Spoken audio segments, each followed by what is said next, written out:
Ang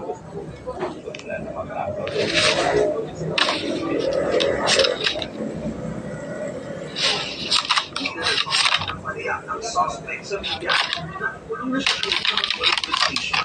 Maharap na sa kakulit. May parang na sa mga tayo na nag-practice by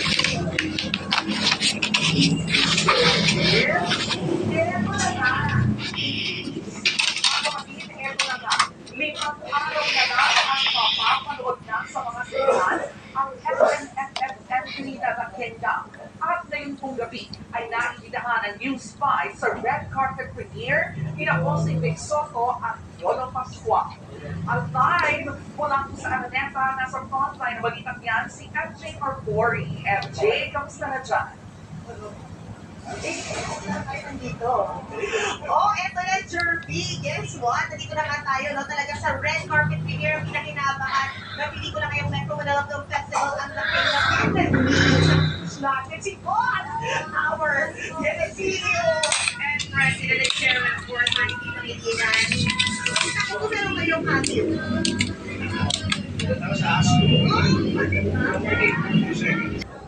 Thank you so much, MVP. You heard it first. At abangan nyo kung sino yung bida tungkol doon. Pero kanina nga naganap na yung red carpet. Nakita na nga natin tungkol din po si MVP. Yung ilang mga stars, dumating na rin dito. Gaya din na Marco Bumabaw, yung mga leading man sa totoong buhay na mga bida na si Christine Reyes at ni Sura Pires. Nandito si Dominic Roque. Mamaya bibigyan ko kayo na nagkakaroon tayo sa Bird Drive. Pero syempre ang dating ko ay showing na sa December 25. Yung mga yan bukas sa Parade of Stars.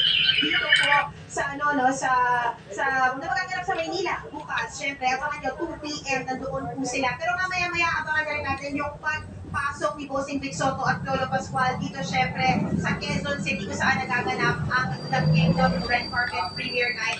Eto na guys, abangan nyo pa yung mga karagdagan detalye tungkol dyan. Bibigyan ako ng update sa inyo, pero may live statement po tayo syempre sa TV5 pages at lahat ng Media Quest pages. Back to you guys, back to you, Jerby. FJ, excited na kami makita mo mag-meet sa red carpet. Thank you, Boss MVP, and thank you, FJ Marcori. Susunod, ipinagbabawal na isang kanya ang ginagawang siksik at marinelenta sa mga turista at anymore. Marami pa kayo mga pagkakas dapat malaman sa pagbabalik ng Frontline Pilipinas.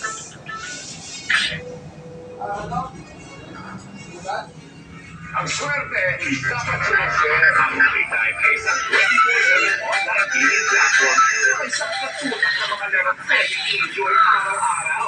Pakikita din ang Playtime sa